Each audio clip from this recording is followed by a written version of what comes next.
Hi, my name is Huub Pracht. I'm an Egyptologist in the Netherlands. In a few moments, I will take you on a journey.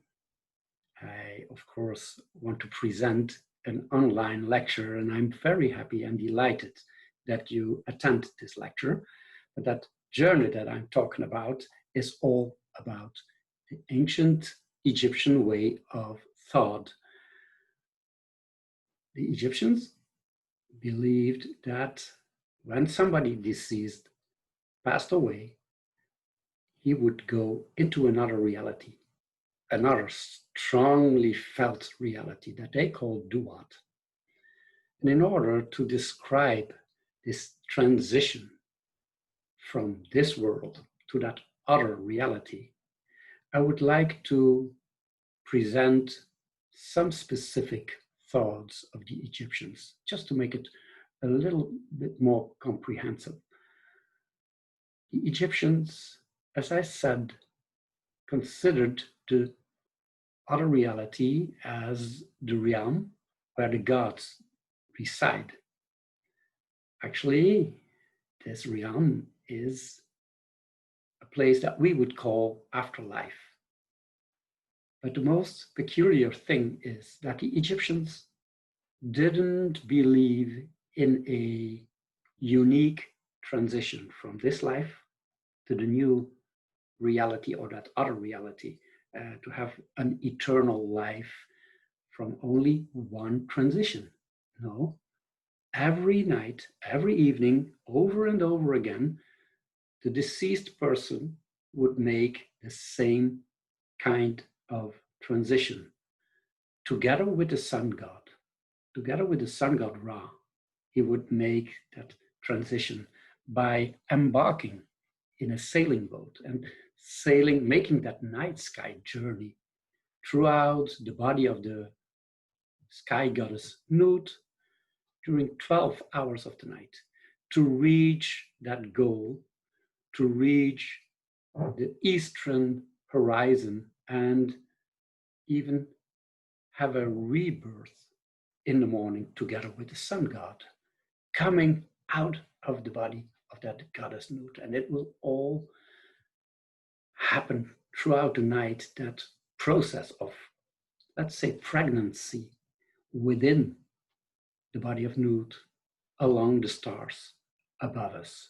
Well, now let me take you only for 1 hour on that quite dangerous and challenging night sky journey. This wonderful scene is depicted at the ceiling of the burial chamber of Ramses V and VI, so KV9 in the Valley of the Kings. And we're looking at the final scene of the book of the day. The sky goddess Nut is about to swallow the evening sun, and he will soon be traveling throughout her body during the 12 hours of the night. That journey of the sun will be an invisible return trip along the stars in the area called Duat. By the way, within Egyptology, there is this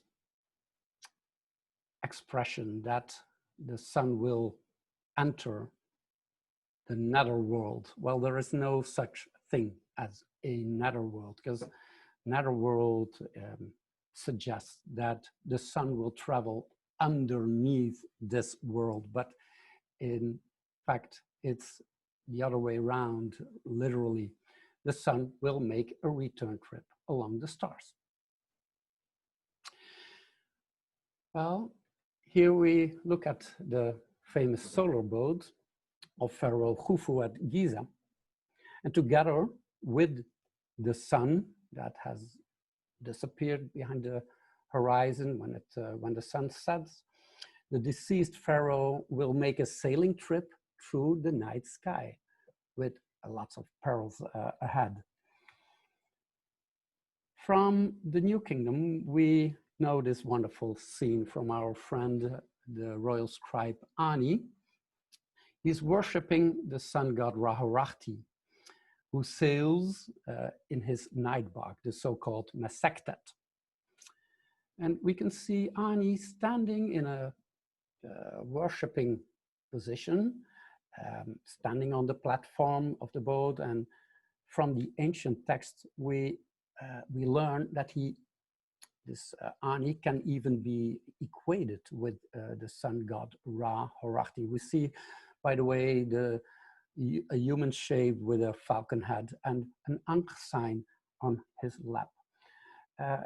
Another little detail is that we can see that actually the sun barque is traveling through the pet, so the heaven. Here we see the pet sign. And there's another little detail that I want to show you, because on the prow of this Mesectet barque, we see a barn swallow. And this little bird gets very active in the early morning and even just before sunrise. So that makes him the announcer of the sun god. Well, this vignette from the Book of the Dead of Ani, the Book of the Dead, this papyrus scroll is, of course, kept in the British Museum. In order to give you an idea of how the Egyptians saw that transition to that other reality, the Duat, or the realm of the dead, I would call it. Let me first explain this hieroglyph. We look at two hills with a valley in between. This depiction is used to express the sound value Ju, which surprisingly is used in the word for mountain or mountain range. And if we add a sun disk to the sign, the sound value changes to Achet. This is how the word for horizon is written. When the sun has disappeared into the Achet, it starts a sailing trip, as I said, that commences in the west. And the west is known as the realm of the god Osiris. Here we look at a wonderful gilded bronze statue of Osiris in our National Museum of Antiquities in Leiden. I was there 2 days ago. It reopened, and I was so happy to see all my friends in the museum. Well, in the depths of the Western Desert lies the difficult to reach mythical tomb of this god Osiris.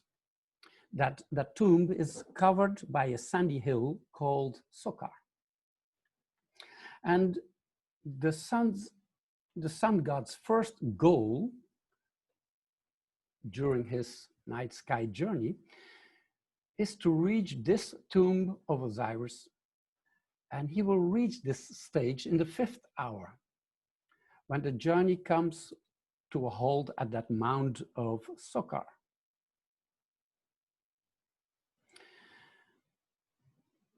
There, the sun god will unite with Osiris in a most secret manner.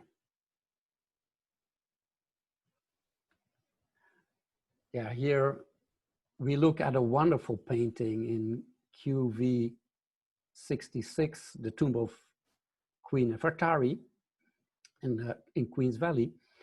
And it shows the concept of that solar Osirian unification. That unification that also Nefertari undergoes every night again.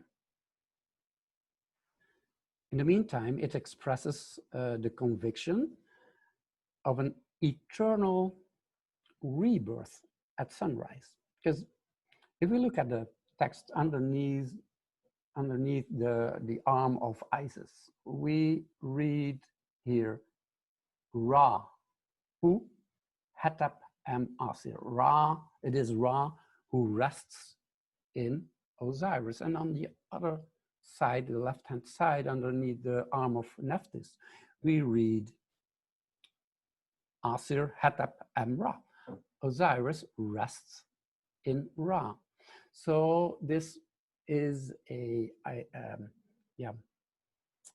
idea of how the deceased, together with the sun god, will eternally make a journey, not only throughout the day, a visible journey, but also a return trip, so to say, being united with, in this case, the ram-headed god Osiris. Another famous representation of a mummy can be found on one of the gilded shrines of Tutankhamun. There are 4 of them. Here on the second shrine, we see a very peculiar depiction of a snake. You know, with a perspective view, it looks as if a tail-biting snake, it has like the shape of a bicycle tire, is placed near the head of the mummy. That's not the way we should look at it. As if you can look through that tire towards that face of the mummy of Tutankhamun in this case. We have to look at it aspectively.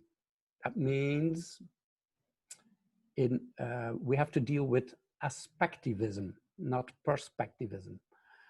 The great advantage of aspectivism, that special way of portraying of the Egyptians, is that you can show things that you would not be able to see with a perspective view.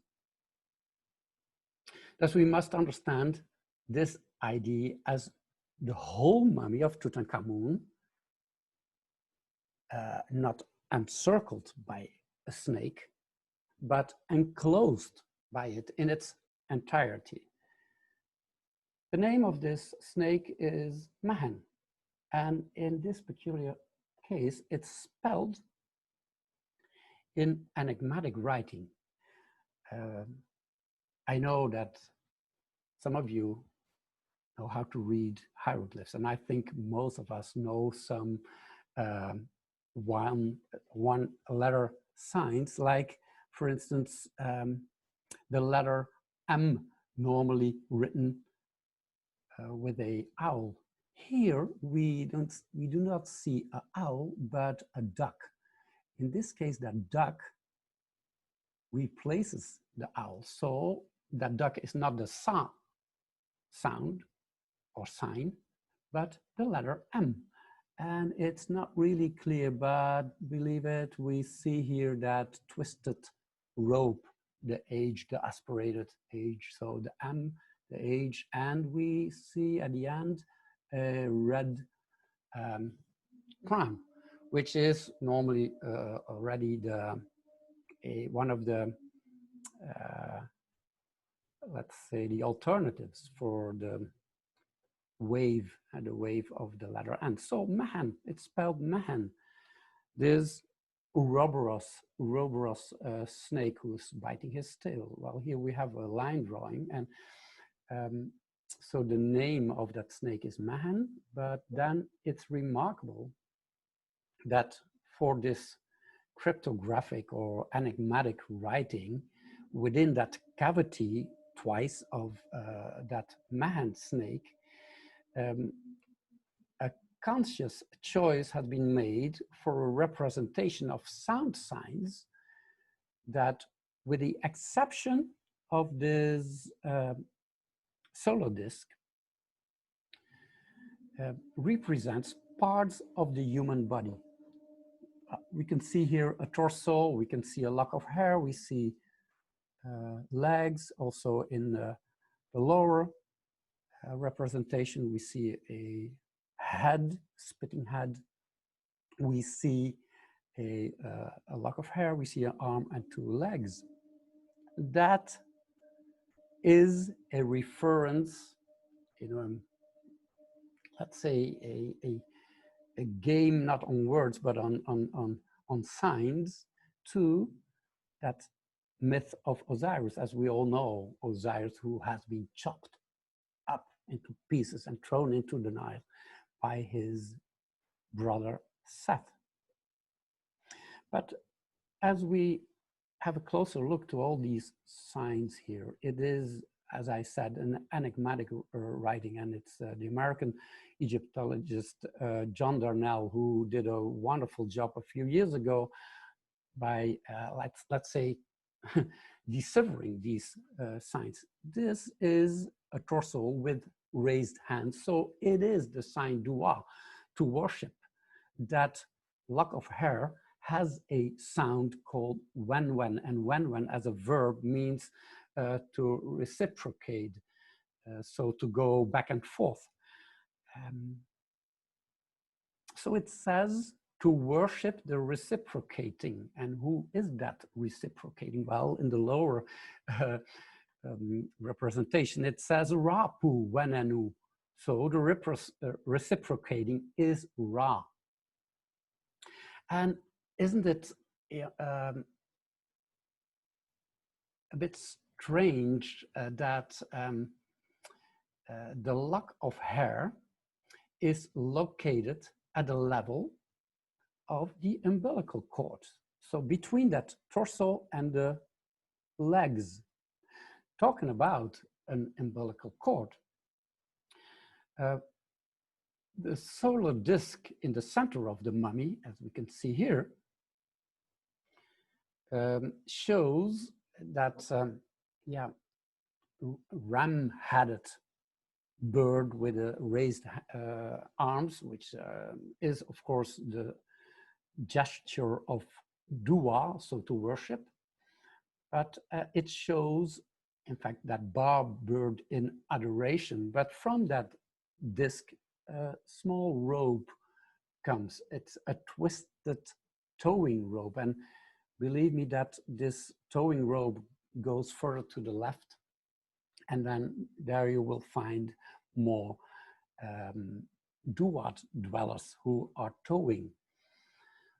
It's the same rope as we will see when the barque of Ra will be towed from the west to the east. So we already have this representation of Tutankhamun within that snake of Mehen. Well, talking about that when, that reciprocating movement to go back and forth, it refers in the first place to the oscillating movement in the firmament of the sun god Ra during the 24 hours of a full day. So the traveling from the east to the west during the daytime and making that return above us, but invisible from the west back to the east. So that's that when. But in addition, reference is made to the movements of the fetus in the womb of the sky goddess Nut. The same verb when here written here, is used in the short pyramid spell 430, where the sky goddess Nut is said that even she has when or moved back and forth within the womb of her mother Tefnut.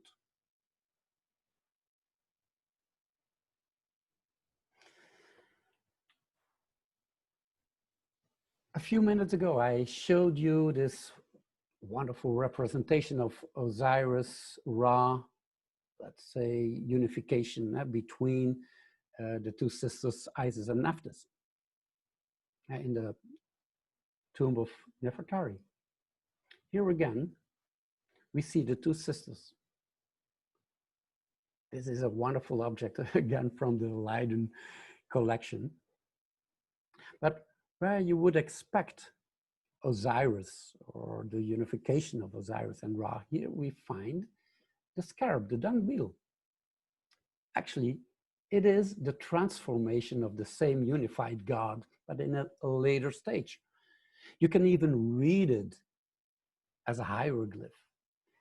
It is the prenatal aspect of the sun god, now called Khepri.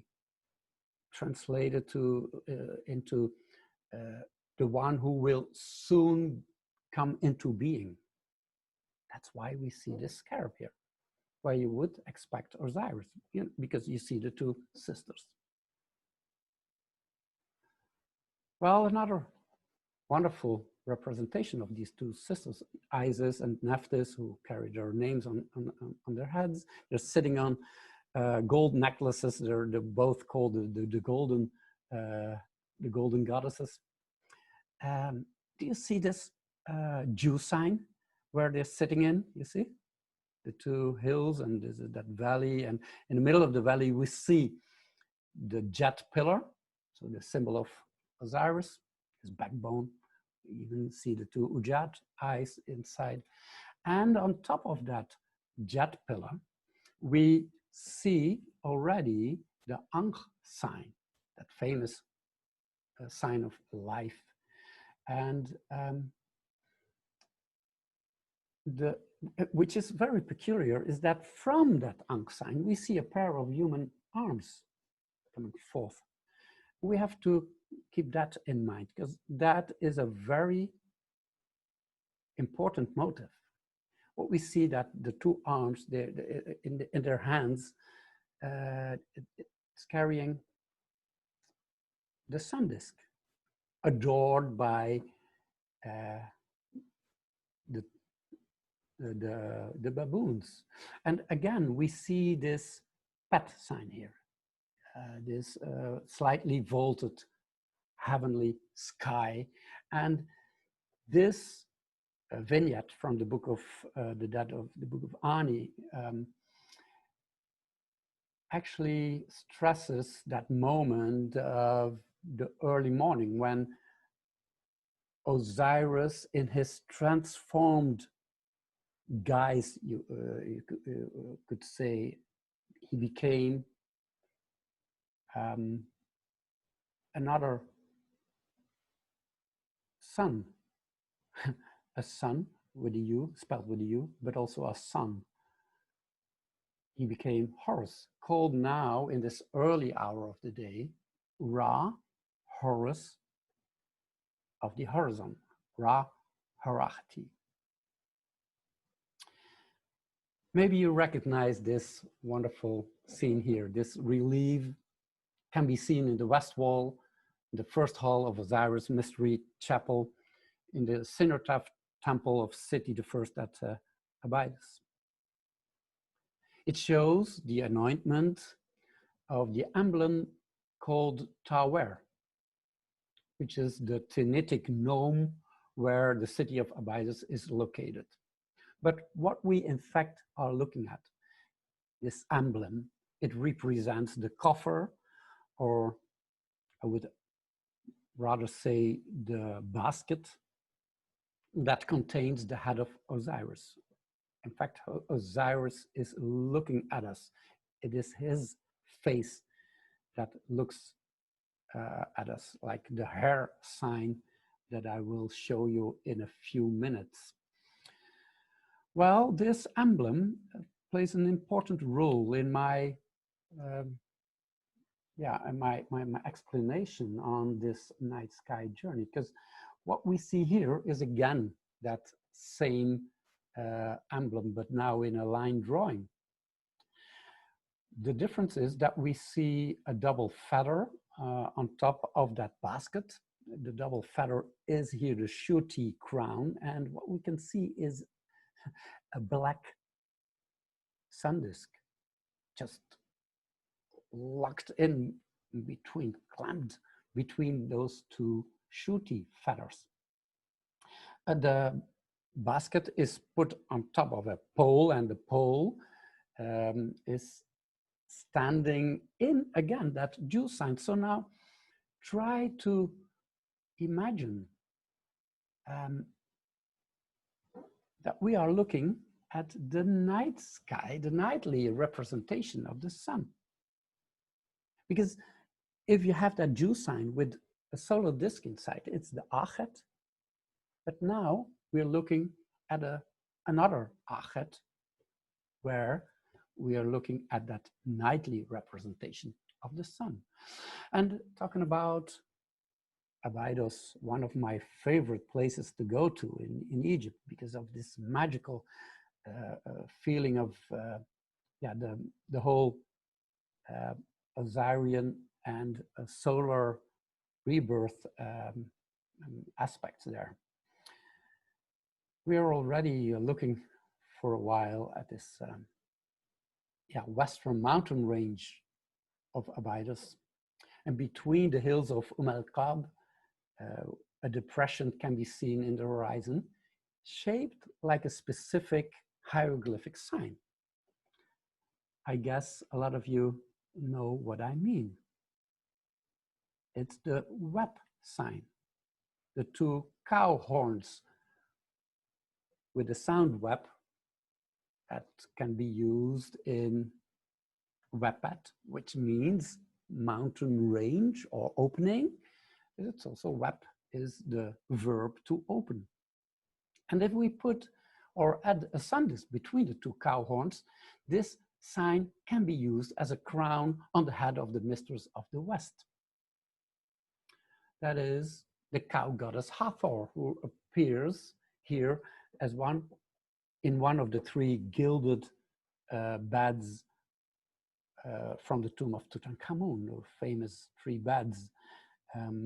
This was the middle one, where we see that the sun disk is now clamped between the two cow horns, and the cow goddess is often referred to as Mahit Weret.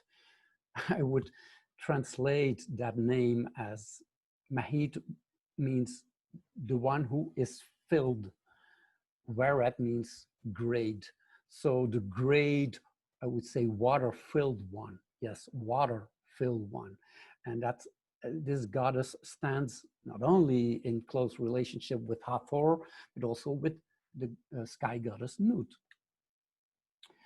Well, now that I'm dealing with the different representations of the horizon, I show you this double lion figure. He's called Aker, and he's considered to be the earth part of the Duat. It's not completely the earth. There's the earth god Geb, the father of Osiris, but this is that earth part. I would say that is, it refers both to the Western desert as the Eastern desert as well. That's why we look at two lions. And also that double lion Aker can carry a sun disk on its back. As we can see here in this mythological papyrus of Amenemhat from the Musée du Louvre in Paris, the double lion Aker carries that sun disk on its back. And the left lion has this word called barque, with the determinative of an awakening eye. We can see that here on the left-hand side. We have another determinative of the three mountains. So it is a region. It is the eastern mountains, barque. On the right-hand side, we see the word Manu. Well, the determinative here is the pet sign, so the heaven, but the translation of Manu is the Western mountains. So the Eastern mountains, Western mountains. And actually it's the whole mountain range, Eastern and Western in one that we are looking at. So we're not looking to the south, standing in the north and looking to know. This is again, a nice example of aspectivism. You can show both. So East and West as well.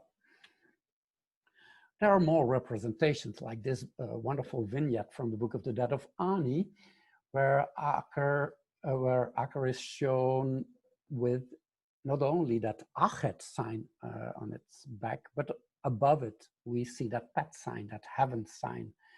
And the funny thing is that I was talking about Bahyud, so the Eastern mountain range. here we see on the left hand the word duau, with the determinative of a sun disk. Duau means, and it's derived from dua, so to worship or to adore. Duau means morning. That's the activity you do in the morning to worship the appearing sun. And then it's not difficult to understand that on the right-hand side, where in the previous scene we saw that Western mountain range, here we see the word sef, and sef means evening. So duau and sef, morning and evening. There are more representations. This is one of my favorite in tomb TT359 of the workman in Herchau. We see him again in an adoring gesture in Herchau, in the workman's village Dar Medina.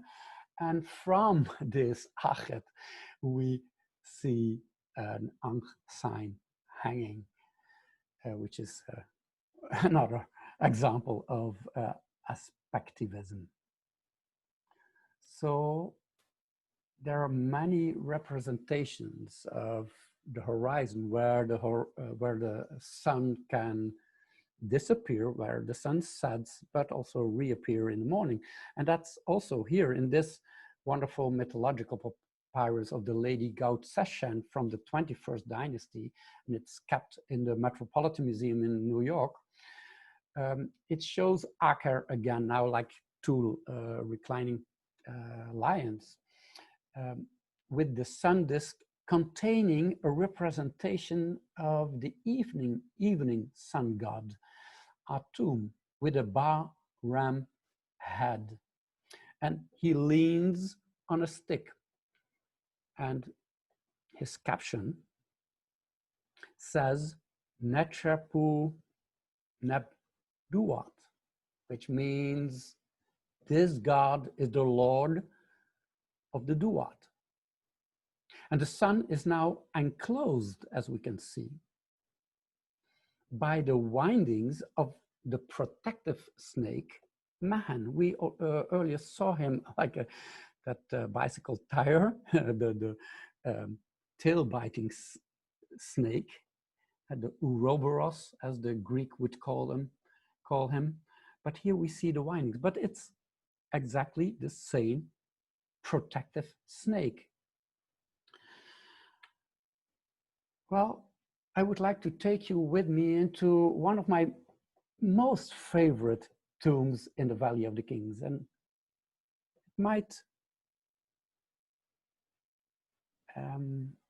you might be amazed, but it is one of the smallest tombs. And I really love this tomb, KV16 of Ramses I, so the first pharaoh of the 19th dynasty. We see the most wonderful scenes of the Book of Gates. And this scene in peculiar shows a detail of the 4th hour. And it makes clear that the deceased pharaoh, equal to the night guise of the sun god, I would say is in a lockdown situation. It's evident from the bright white sunlight within the cabin and the surrounding dark gray that not only one single ray of light can escape from it. Mehen is around the cabin of the sun barque and offers protection to the vulnerable body. But it's striking that there is another snake, that other snake that can be seen within the cabin. And he stands on his tail and spits fire. This is a representation of the snake Apophis. He is the worst you can Imagine, he is the biggest enemy of the sun god Ra. What does he do within that cabin? Well, I will make that clear in a few minutes, but he is there. He is there within that cabin, and he is kept harmless by means of the staff called Jam that this Ramses I equated to the sun god Ra and also equated to Osiris. It's an amalgamation here. He holds that Jam staff, silver staff. The origin, by the way, of this forked staff lies with a snake stick.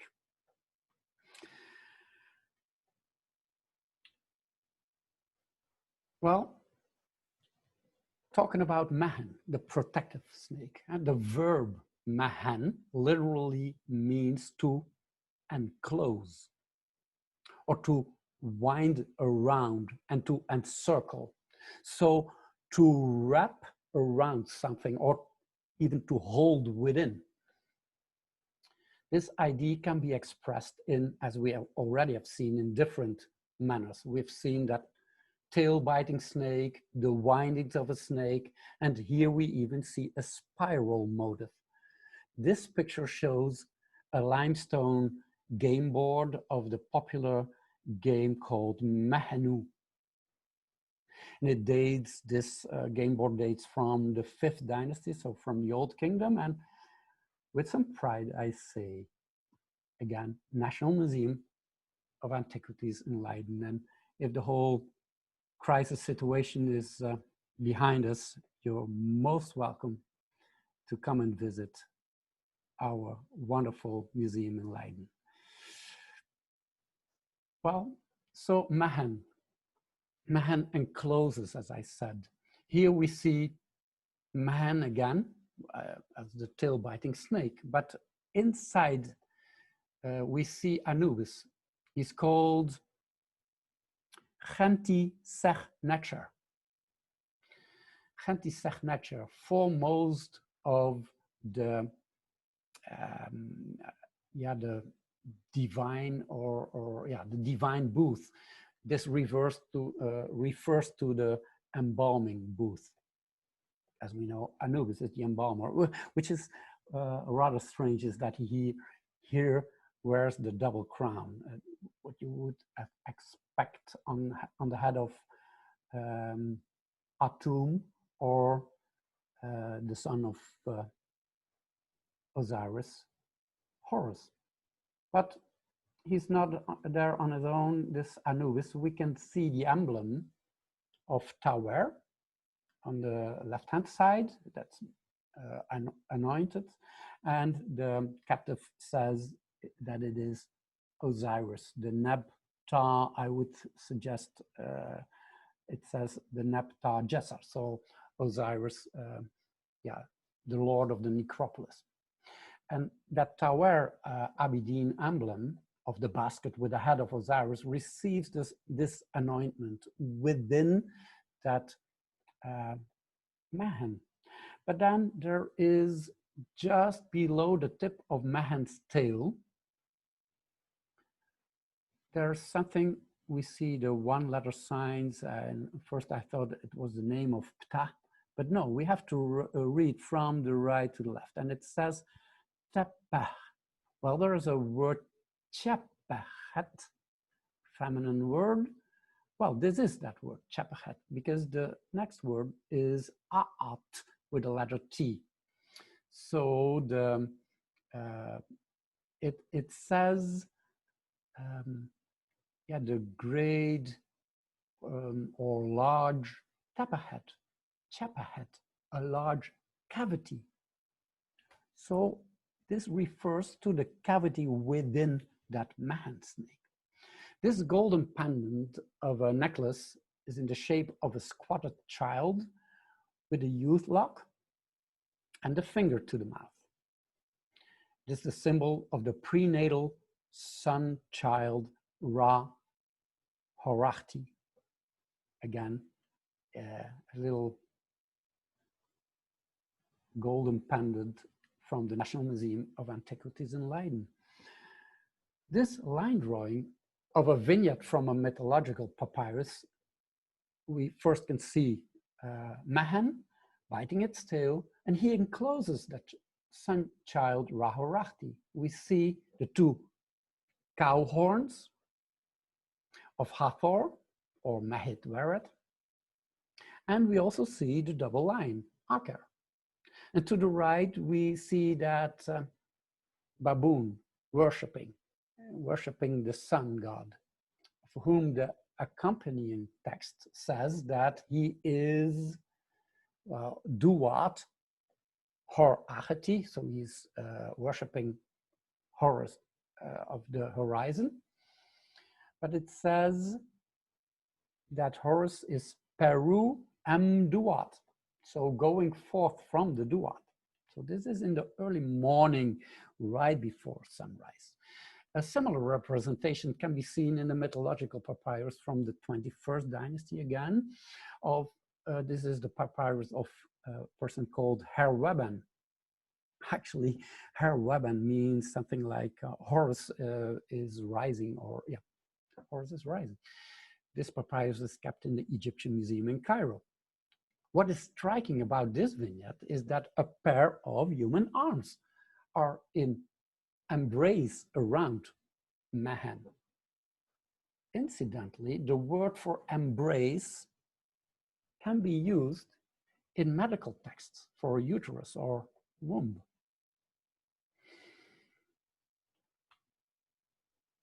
So Mehen is biting its tail and encloses the sun child, and this scene rests not only on the horns of the heavenly cow goddess Hathor, but also on the back of the double god Aker. And the text speaks of worshipping Ra, so again that word Duat, Ra, at the opening of the year, so the Wepet Rempet. And then it says Ra is in his Mesketet. Well, we see that that sign of a abode, the Mesketet barque. And the last words is Ra of heaven. In fact, the representation of the concept of Mehen is a perfect example of aspectivism. Here we see a snake that has swallowed a complete egg, and the Egyptians were able to show what is inside the snake.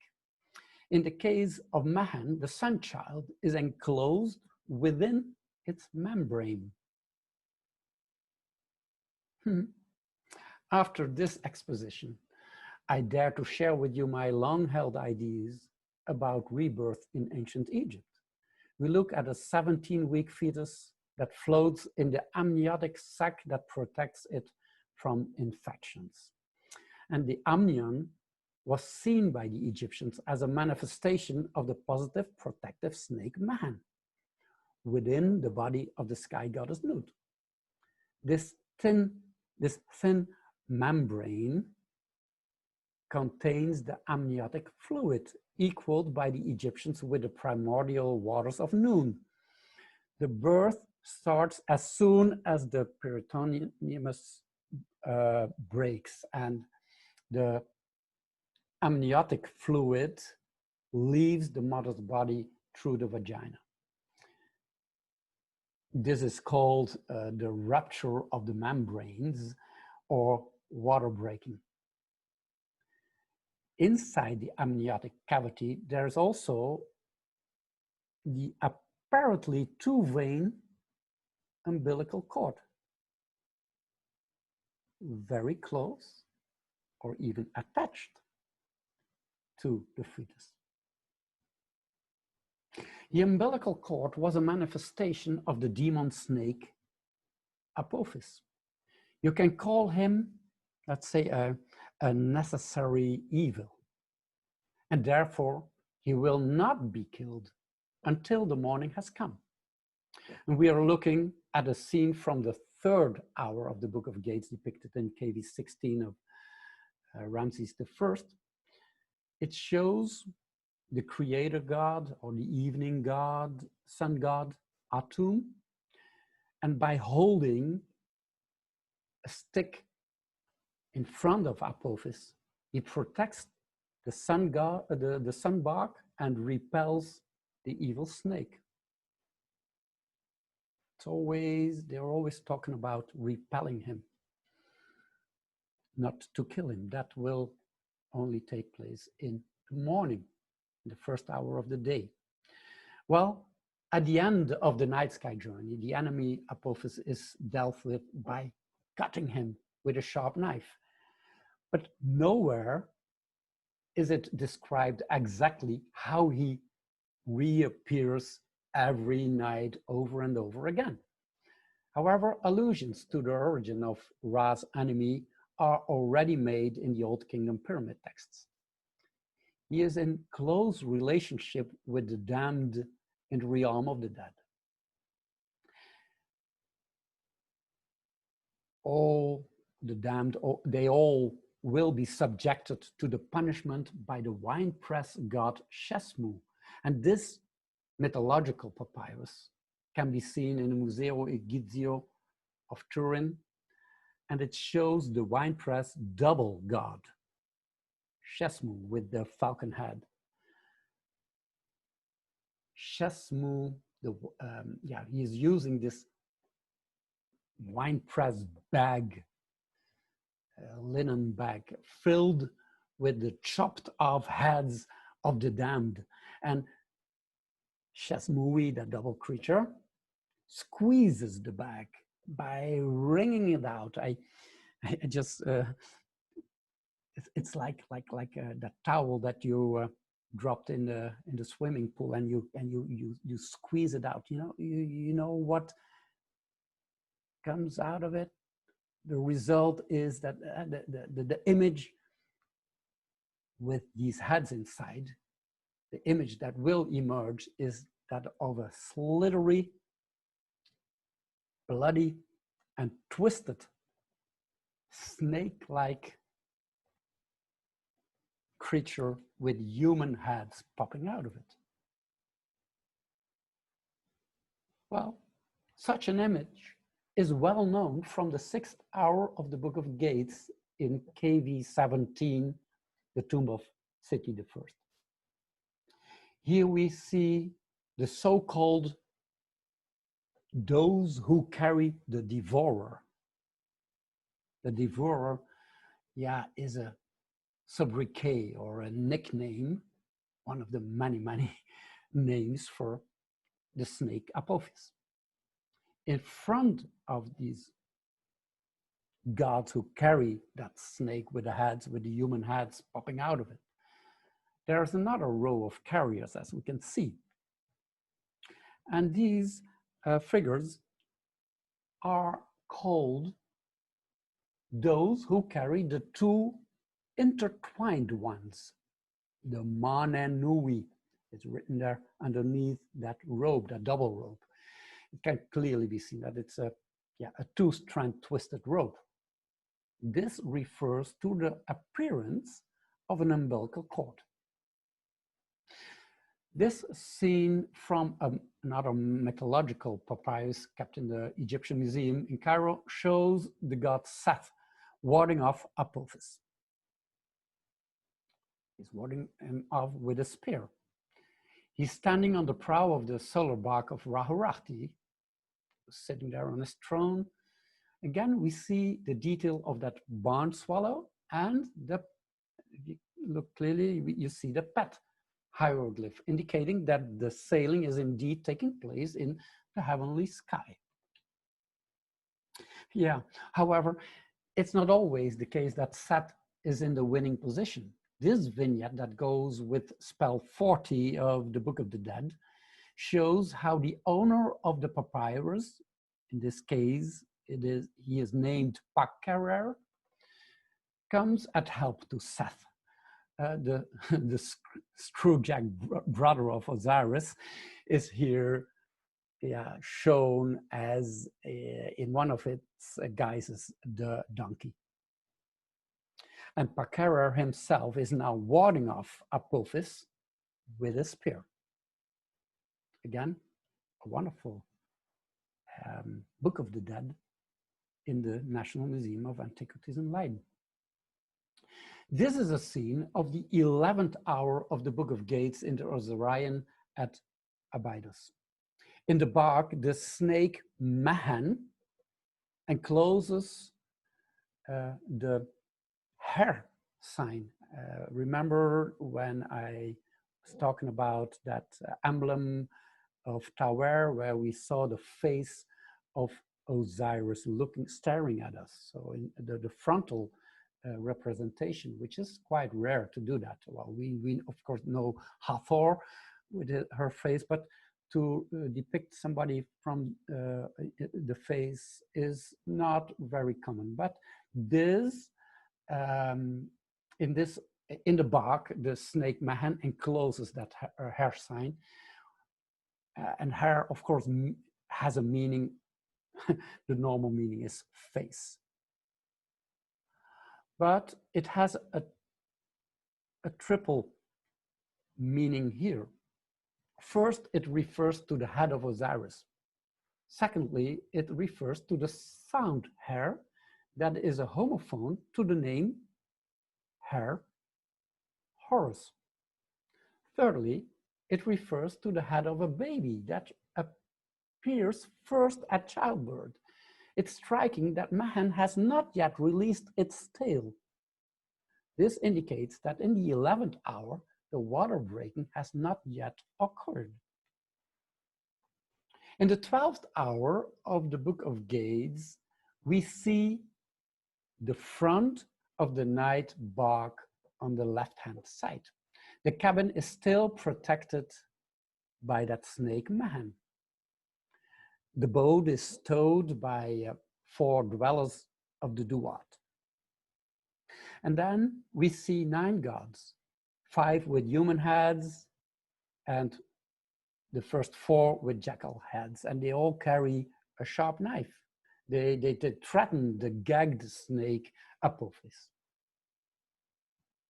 Here we see the detail of how Apophis is gagged in bindings and is about to be destroyed, not in the 12th hour, but in the 1st hour of the day. Well, the last 2 images that I showed were from KV9 of Ramses 5 and 6. Here we see the entrance of that tomb. And to find out how the final destruction of Apophis is carried out, I would like to invite you to come with me again and visit this wonderful tomb. But before we enter, I want to tell you that a special ostracon was found near the entrance of this tomb, showing the following image. Well, this unique ostracon, also from the Egyptian Museum collection in Cairo, it shows a sketch of the sky goddess Nut. And we see the encroached sun child with his finger to his mouth enclosed by the protective snake Mehen. Have a close look, it's Mehen. And the embrace of the sky goddess around this scene refers to her womb. Now, thanks to that wonderful website describing Egypt.com, the inside of the tomb can be viewed from every angle. And we're now looking at the ceiling of the 4th corridor of that elongated tomb KV9.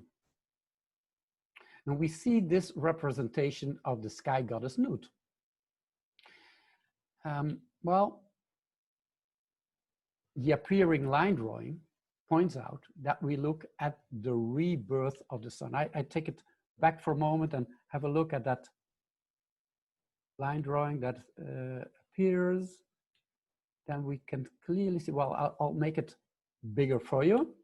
This is that same line drawing, and I can tilt this line drawing to give you a better view. And what we clearly see is that the child has his finger to the mouth. So this is where that ostrakhan was used for, to make this representation. And I stretch that it's on the ceiling. So everything happens above us, not in a realm underneath us. Well, if we go into that vaulted burial chamber of KV9, we look back towards that long corridor. Let me tell you this. The book Duat, or the Book of Gates, the Book of the Night, or many more religious treatises describe that night sky journey. Already in the Old Kingdom pyramid text that's referred to. And the cabin of that night barque, the Mesketet, will be protected, as I said, by Mehen. And the enemy of Ra is the snake Apophis. And he will always be suppressed or repelled or warded off. The final destruction of the snake Apophis therefore only takes place during the first hour of the day, never during the night, never, never. And well, let's have a look. On the ceiling of the burial chamber, the sky goddess is depicted twice. The texts and representations that can be seen underneath the female body with the red sun discs is the book of the day. The text and representations underneath or from this view above the body with mere stars is the book of the night. And the Mesketet night barque shows a sturdy cabin consisting of that coiled snake Mehen.